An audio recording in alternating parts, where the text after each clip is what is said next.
tsy atsika fa ny fahasoavan'Andriamanitra miaraka amintsika. Isika fa ny fahasoavan'Andriamanitra miaraka amintsika noho izy roantsika sandrivaky sy asantsika miaraka aminy. Ny fianakaviana no taniketsa ipoiran'ny vocation. Déploie ton cœur et viens nous sauver. Délivre-nous de nous, délivre-nous de tout. Fa sisika tokoa fa ny fahasoavan'Andriamanitra miaraka amintsika. Sisika fa ny fahasoavan'Andriamanitra miaraka amintsika noho izy roantsika sandrivaky sy asantsika miaraka aminy. Fa olo raika atokotran'isika ao aminy, fianakaviana iray ao aminy, tsy misy hevitrevitra. Ny olo no mampizara indraindray, fa Andriamanitra i Jesoa lay mpiandrony tsara ran'olotra ny aina, olo raika. Ary ao amin'ny fiangonana, ao amin'ny eglizy dia sambatra tsika mahasapa an'izay.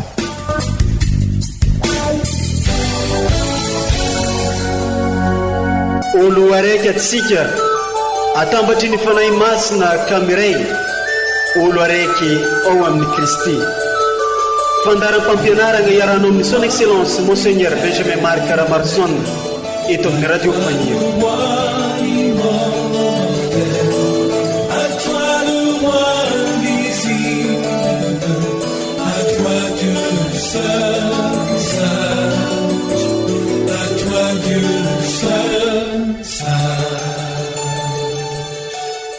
Magnano mbola tsara antsika jiaby izay mitandresy magnaraka trany ity onjam-peontsika radio Fanery Maria ity amin'izao fotoana izao. Mitoy ny fandraisantsika ny tenin'Andriamanitra mba ho sakafom-pagnaintsika sy ny fampianaran'ny eglizy isaky ny alahady, indrindra amin'izao volany rozery izao. Amin'ity alahady fa 30 tsotra mandavantaona ity dia omeny eglizy loahevitra atsika dia ny hoe nohimbavaka ny manetry tena. Ndeha aroraisintsika i Kristy tenin'Andriamanitra amin'ny alalan'ireo vaky teny masina omeny eglizantsika amin'ity alahady fa 30 tsotra mandavantaona ity sy ny fampianaran'ny ray aman-drenitsika dia Monseigneur Archevêque Benjamin Marc Caramarson.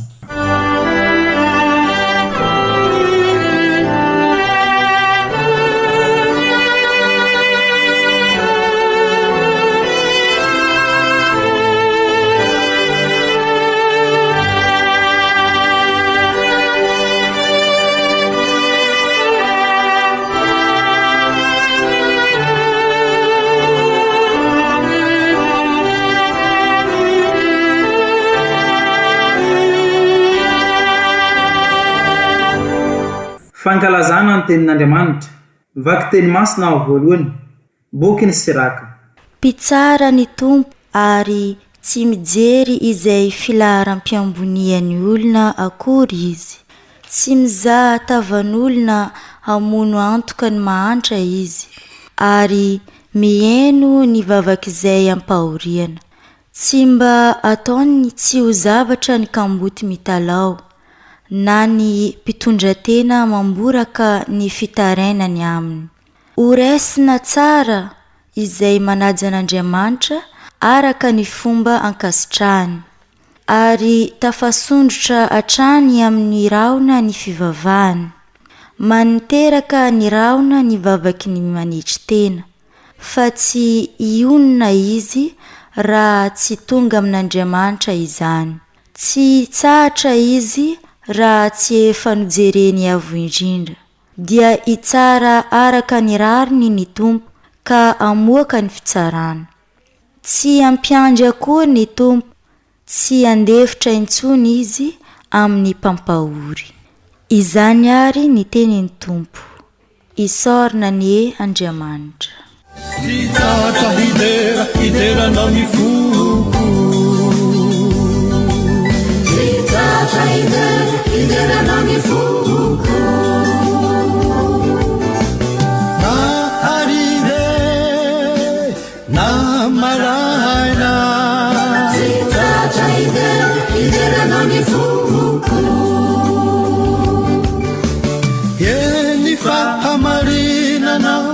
manakizay zitata iderana mifuko ary tsara fo ianao ka mamikindrindra zitata iderana mifuko maharave ni asanao zitata iderana mifuko yubyanawa yanao lipahari zitata iderana mifuko yubyanawa yanao lipamunzi zitata iderana mifuko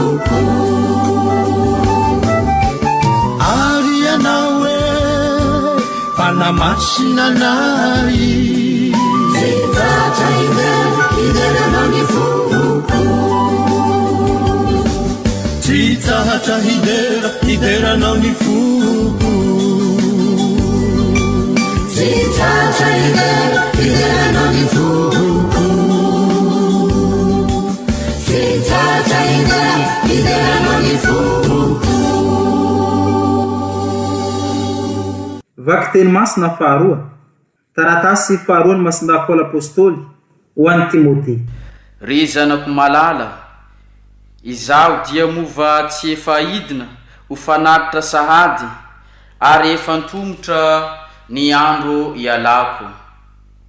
Niady tsara aho na tanteraka ny fiazakazahana aho, nitahiry ny finoana aho, hany sisa ataoko dia ny mandray ny satroboninahitry ny fahamarinana zay meny tompo mpitsara marina ahy amin'izany andro zany, ary tsy ho ahy ihany fa ho an'izay rehetra tiany atongavany koa. Tsy nisy nanampy ahy tamin'ny nandaharako voalohany iaro tena, fa nilozan'izy rehetra aho, enganeka tsy ho tanàna ho elony izany. Kanefa tonga namonjy ahy ny tompo sy nankahery foy ahy mba hanatontosako ny fitorenteny sy andrenesany jentily rehetra azy, sady noesorina teo ambavany liona aho. Hanafaka ahy amin'ny asa ratsy rehetra ny tompo ary amonjy ahy amin'ny fanjakany any an-danitra. Ho azany ny voninahitra mandrakizay. Amen. Izany ary ny tenin'ny tompo, isorana ny Andriamanitra.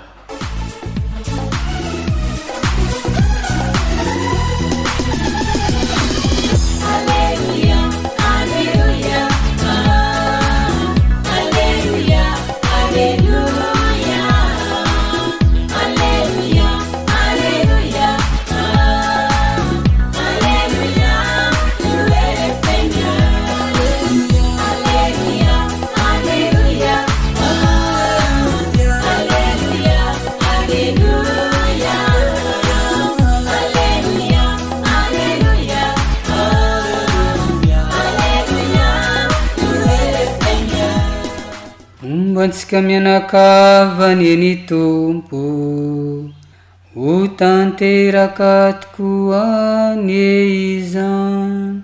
Ny evanjely masina nisoratany masindalo ika, voninahitra eo anao ry tompo.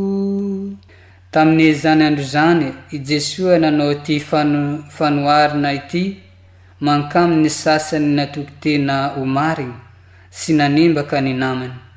Nisy roa lahy niakatra ivavaka tany an-tempoly, farisianina ny iray ary publikanina ny ankiray. Nitsangana ilay farisianina ka nivavaka tao ampony hoe, Andriamanitro, misaotranao aho fa tsy mba hatakany ny olona hafa zay mpangalatra, tsy marina, mpijangajanga, nataka ity publikanina ity akory aza. Mifady any indroa isan-kerinandro aho ary mandoa ny ampafolony fananako rehetra. Fa ilay publikanina kosa nijanona eny lavidavitra eny sady tsy sai ny andrandra ny lanitra kory fa nandona ny tratrany nanao hoe Andriamanitro mamindra fo amiko fa mpanota haho. Lazaiko aminareo fa ity no nidina efa no amarinina tany an-tranony fa tsy ilay anankiray fa izay rehetra manandratena no ahitry ary izay manitry tena no asandatra. Alleluia, alleluia, alleluia, alleluia,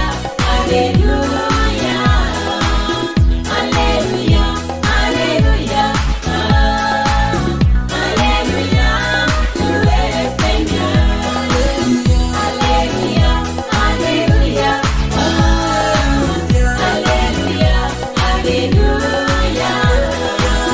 alleluia, alleluia.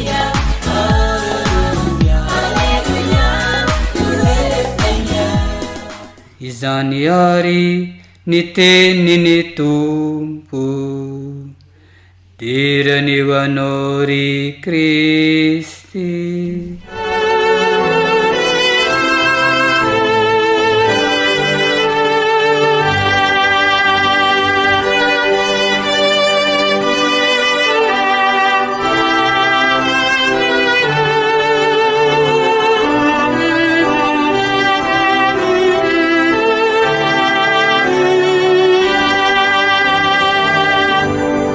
Ry kristianina hava malala, izao alahady fahatelopolo mandavataona izao no alahady amaranantsika ary ity volana oktobra ty, volan'ny mission, volan'ny rosery, alahady mialohan'ny tena amaranantsika an'izay volan'ny rosery zay araky ny nasongadina teto dia nerahantsika ny vavaka tamin'ny Masiny Maria, nitalaosika araky ny afatra ny papa nanantanany antsika ary noantitra teriny ny fivondrona benevy eto Madagasikara fa mila mivavaka miaraka amin'ny Masiny Maria sika hitalao ny fandriampahalemana sy ny fiadanana hoeran'izao tontolo zao ary indrindra ho an'ity Madagasikara malalatsika ity mba ahatonga sika ziaby ho tahaka ny Masiny Maria ho mpamafy ny famindra-po eo amin'ny fiainantsika andavanandro. Toy izasika trano zay vavaka zay fa indrindra moa ho asika eto amin'ny diocese dia miomana akaiky dia akaiky ihany koa isika ny fanatanterantsika ny fizanona ny synody fizanonana fahatelo ka andalinantsika lohevitra zay mifanozo mifanaraka tsara amin'izay tolombavaka ataosika zay satria ny lohevitra ny fizanonana fahatelo araky ny averimberina amintsika dia ny EOV missionnaire mifampisimbana mifanasoa mikasaka ny soiombonana ary zay indrindra no azo lazaina fa fametrana rafitra ahatonga an'izay fandriampahalemana sy izay ahatonga sika hikasaka an'izay fiadanana izay. Ry kristianina hava malala, loharano lehibe amin'izany hoe sika ny vavaka ary no alalintsika zay efa lahady maromaro araky ny tenin'Andriamanitra atolotra ny eglizy amintsika dia izany rehetra zany no mahatonga atsika matetika hoe tsy misy ny kisendrasendra, maro ny lohevitra no alalintsika mikasika an'izay fivavahana izay fa raha tamin'ny farany teo dia nasongaditsika tokoa fa tena mila mivavaka isika ary zay no anisany maha-kristianina zany hoe Kristy mpiarabelona amin'ny olona sika avy amin'ny Kristy ny teny hoe kristianina ka tonga sika olo raika ao amin'ny Kristy ka mila ny fahasoavan'Andriamanitra isika fa araky ny asongaditsika fa indrindra tamin'ny alahady lasa teo ary mbola no nianatra terisika ihany koa tamin'ny alahady mialohan'izay ny tena marina dia Andriamanitra tokoa no mila tsika ho fitaovana izy zany hoe ho ampiasaintsika raha mivavaka zany hoe nidika ny mivavaka miombona aminy ka raha miombona aminy tsika ka manatanteraka ny sitrapony dia izay no mitondra an'izay fahasoavan'Andriamanitra eo am-piarabelona amintsika izay ka ahatonga ny fiadanana ahatonga n'izay fandriampahalemana izay ka raha fitinina zany ny vavaka dia mahatonga atsika ho fitaovana eo am-pelatanan'Andriamanitra ka ahatonga an'izay fahasoavan'Andriamanitra eo amin'ny mpiarabelona amintsika zay. Ka izay indrindra ry kristianina ava malala amin'izao volana oktobra zao tokoa dia natsateritsika izay zavatra izay ahatonga sika zary fanasina sy fahazavana manamasina an'izao tontolo zao sika, zany hoe mitondra ny fahamasinan'Andriamanitra eo anivon'izao tontolo zao, zany hoe masina ny fiainansika raha eo anivosika Andriamanitra, ary raha eo anivosika Andriamanitra dia izy no mamafy ny famindrapo sy ny fifamelan-keloka ka mampiova ny fifandraisantsika, ka ireny herisetra sy ny etraketraka ireny vokatry ny fitiavatena, ny fialonana dia miova ho fihavanana. Ary zay ny mahasarobidy an'izao lohevitra alalintsika amin'izao synota izao, ka ny fihavanana tokoa anasitrana an'izao tontolo izao. Ka io indrindra ry kristianina havana no tsara asongadina amin'izao alahady 17 mandavatsaona izao, zay mbola nohizasika ny anjara toeran'izay vavaka izay. Sara ihany koa ny manamarika maha olo raika sika fa maro amin'ny diaspora any ivelany, any Eropa no manatanteraka ny fivahinina masina any Roma amin'izao fotoana iresahsika sy eonatsika izao, ka miombona amin'izy ireo sika mba ho fotoana sarobidy ihany koa ahatonga an'izay fivahinina zay sy fisangasanganana sanatria fa anamafy an'izay anjara toeran'ny vavaka izay, anamafy ny finoana ka irosona lalindalina koa amin'ny fandraisana tanana eo anivon'ny fiainana andavanandro, ka anampy azy ireo bebe koa n'iza fanatanterahana ny fivahinina masina izao. Miombona tokoa isika ary zany maha-olo raika sika ziaby. Ry kristianina ava malala, ny tenin'Andriamanitra ny any ity androany milaza fa hoenoim-bavaka izay manisy tena, zay koa zany dia toetra lehibe zay tena ilaina raha tiasika ho zary fitaovan'Andriamanitra amin'ny alalan'ny vavaka isika. Toetra fototra lehibe efa niraisansika teto ny fahamarinana, ny fahatsorana, fa ao koa zany ny fanetretena. Toetra tena ilain'ny mpivavaka mba ahatonga an'izay hoe ny mpivavaka ho fitaovan'Andriamanitra, ary zay indrindra no hoe enitsika teo amin'ny evanjely ary hitasika ao Masin'i Maria zany. Io ny toetra fahasika mampibegna ny fiainansika, mamoa ny fiainansika ka afahasika mampiditra n'Andriamanitra eo amin'ny fiainana. Io fanetretena io no toe-panahy tsy maintsy ivelomansika amin'ny fiainansika andavanandro mba hahatonga ny vavaka zary fiainana, ary ny fiainana ho vavaka ka hahatonga ny finoana sy ny fiainana andavanandro ifampitrotra. Inona tokoa ary ry kristianina havana no tena dikany hoe fanetretena, fa indrindra raha miresaka ny fivavahana, marina tokoa mety misy fomba hafa sy toerana hafa sy zava-misy hafa ahafana miresaka ny fanetretena, fa eto zany dia aoka ilay fanetretena ilaina rehefa mivavaka no resahsika. Ny fanoharany nataon'i Jesosy ny any ity ao amin'ny evanjely no oka ho raisitsika ary, satria izay no mahasotra ny fanazavana ataosika. Araka ny volazan'i Jesosy dia nisy roa lahy ozy izy niakatra ny vavaka. Ny farisianina zay fantatsika ny toetrany, zay mihevitena fa efa malala sy mahavita ny fandalinana rehetra. Io no toetra matetika mahavoatsika, fa kapanahy manjoatsika, ohatrany milaza hoe vita batemy aho, vita communion voalohany aho, vita confirmation, vita mariage, vita raziaby. Ka noho izany mihevitra fa efa ampy zay, ary io ampy io no mifanohitra amin'izay fanetretena izay. Ary rehefa izay ny toetratsika dia sy afaka miditra, sy afaka mibegna ny fiainatsika, ka sy afaka miditra Andriamanitra.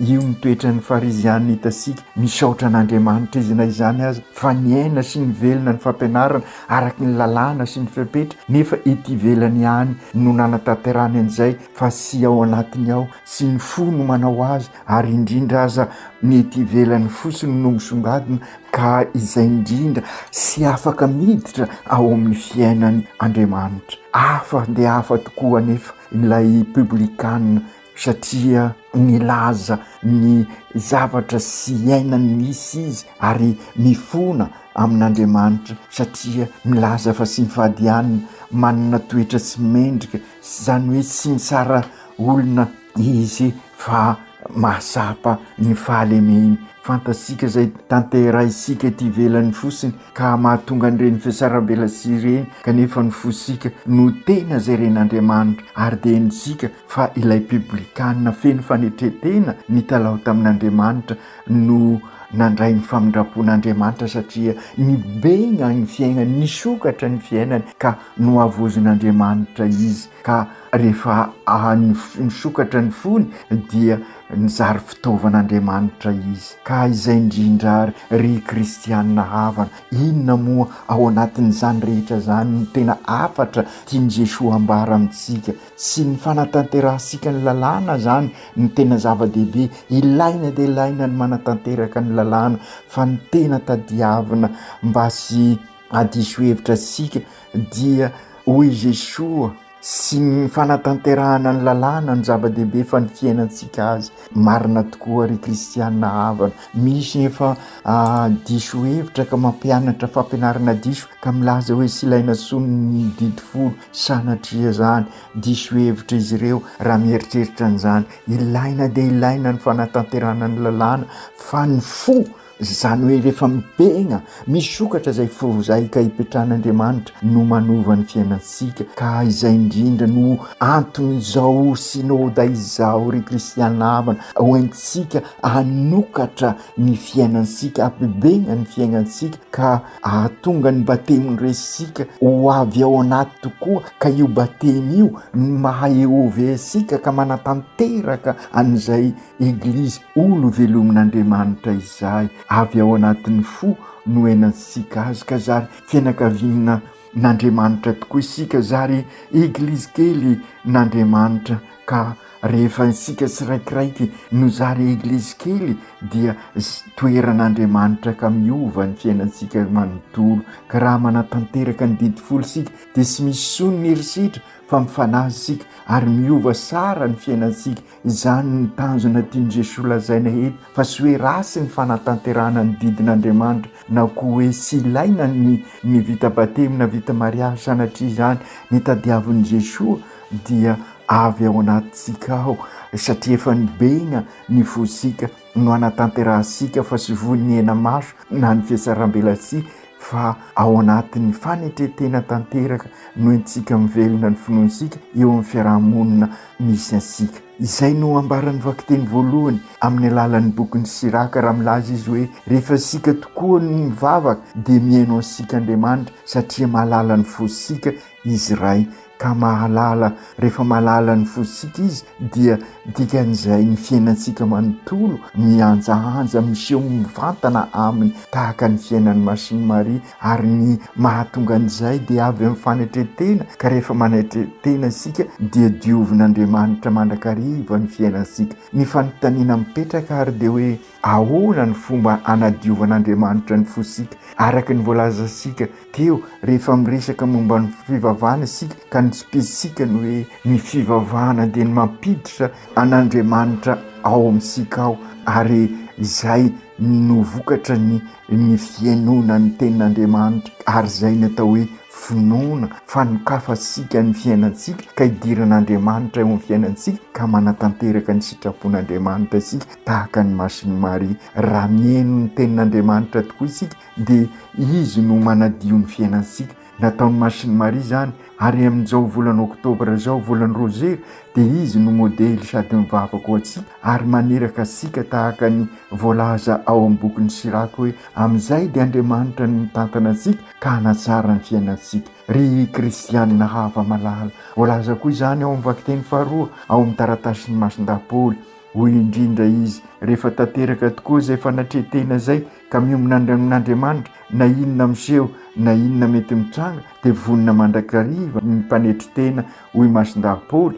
ary ny mpivavaka amin'Andriamanitra anatanteraka ny sitrapony hoy indrindra Masindapoly mananatra ny Timote ary mananatra asika ihany koa izao dia mova sefady ahidina ho fanatitra sahady ary efa tombotra ny andro ialako niady sara aho izany hoe niatrika an'izay fiainana ka midiovin'Andriamanitra ny fo ary efa voadion'Andriamanitra ka vonina tokoa ka afaka miroso amin'izay fisaran'Andriamanitra de ilay fisarana voalazany Izahaka amin'ny vakiteny voalohany, ry kristianina havana, mazava ny teniny Masindahy-Paoly, miady tsara aho, tsy inona rio ady tsara io fa ady amin'ny rasy izay manapotika asika, ka niady tsara zany dia isika manokatra ny fiainantsika ka idiran'Andriamanitra ny fiainantsika, ary zay ny ilan'izao andro iainantsika izao, zay no ilain'ity firenensika ity, apiditra an'Andriamanitra ny fiainantsika, zany hoe ny fotsika feno an'Andriamanitra ka manatanteraka ny sitrapony isika. Ary zay nianatry ny Masindahy-Paoly, miainga avy amin'ny expérience niainany ka tia no ananany Timote ihany koa. Ka voalazan'ny Masindahy-Paoly fa tsy nisy nanampy azy niatrika an'izany, ka na dia eo aza ny tsy fanampiany olona amin'izany ady atrena izany, dia lazainy fa nanatanteraka niady tsara izy. Ary zay koa no andrasany amintsika, ary ny fanatanterahana an'izay dia sy ny herisika ihany fa ny hery avy amin'Andriamanitra, sy izao fa ny fahasoavana miaraka amiko no nanatanterahako an'izany ho Masindahy-Paoly. Ary dia zay ihany koa ary no antenaintsika amin'ny fiainantsika andavanandro, fa indrindra isika miatrika an'izao synôda izao. Ka raha mampiditra ansika sikelikely ireo tenin'Andriamanitra ireo, ary azo lazaina ary fa efa mampiditra ansika sahady amin'ny fankalazana ny voalohany sy faharoan'ny vola Novambra ireo tenin'Andriamanitra ireo, fa indrindra moa ilay tenin'ny Masindahy-Paoly teo, nanatanteraka ny ady tsara ka vonona hiatrika ny fisarahana, ka okary ho asiaro sahady ihany koa anireo zay nelo lalana isika.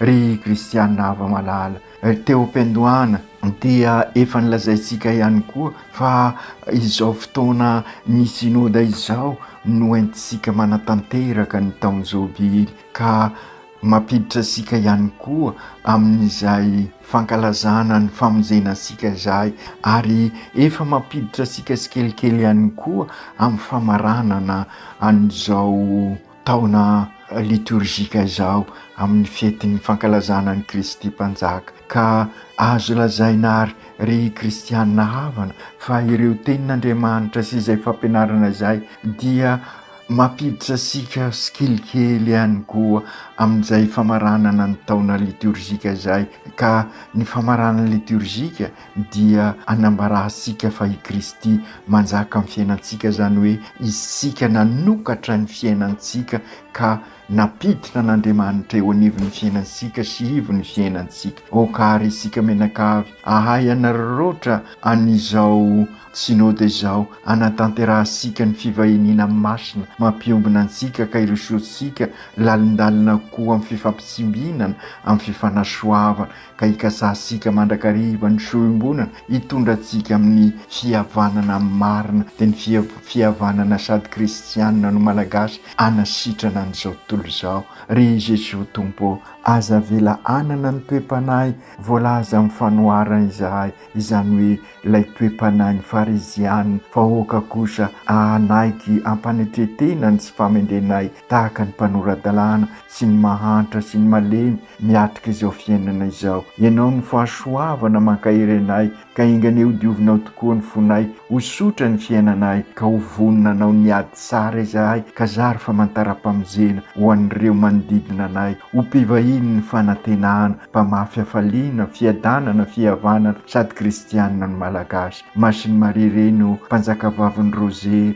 mivavaho anay mba hibebaka marina tokoa izahay, hiova marina ka vonona ampibegna ny tamigna amohan'ny fiainanay, ka andray an'i Jesoa sy tondra an'i Jesoa eo amin'ny mpiarabelona aminay. Masinday Josefo ray mpiaro ny eglizy ianao, ka mivavaho ny fianakaviana miatrika izao krizy mafy izao. Ianao koa efa niatrika krizy teo am-pikarakarana ny fianakaviana masina, ankininay aminao ary ny fianakaviana maro anatin'ny fahasairana anankehitriny. Aoka tanteraka izany amin'ny anaran'ny Ray sy ny Zanaka sy ny Fanahy Masina. Amen.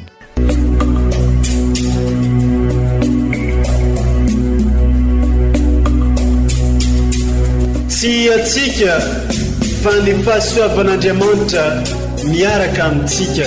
Isika fa ny fahasoavan'Andriamanitra miaraka amintsika, noho izy ho atsika sandry vaky, sy asantsika miaraka aminy. Ny fianakaviana no tany ketsa ipoiran'ny vocation. Déploie ton cœur et viens nous sauver. Délivre-nous de nous, délivre-nous de tout. Fa sisika tokoa fa ny fahasoavan'Andriamanitra miaraka amintsika. Sisika fa ny fahasoavan'Andriamanitra miaraka amintsika no itoantsika sandrovaky sy asantsika miaraka aminy. Fa olo raika tokoatranisika ao aminy, fianakaviana iray ao aminy, sy misy hevitrevitra. Ny olo no mampizara indraindray, fa Andriamanitra i Jesoa lay mpiandrony tsara ran'olotra ny ainy, olo raika. Ary ao amin'ny fiangonana, ao amin'ny eglizy dia sambatra atsika mahasapa an'izay.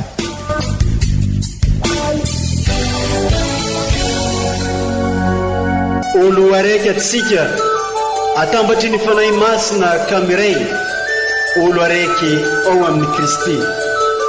Fandaram-pampianarana iarano amin'ny son excellence Monseigneur Benjamin Marc Caramarson eto amin'ny radio Fania.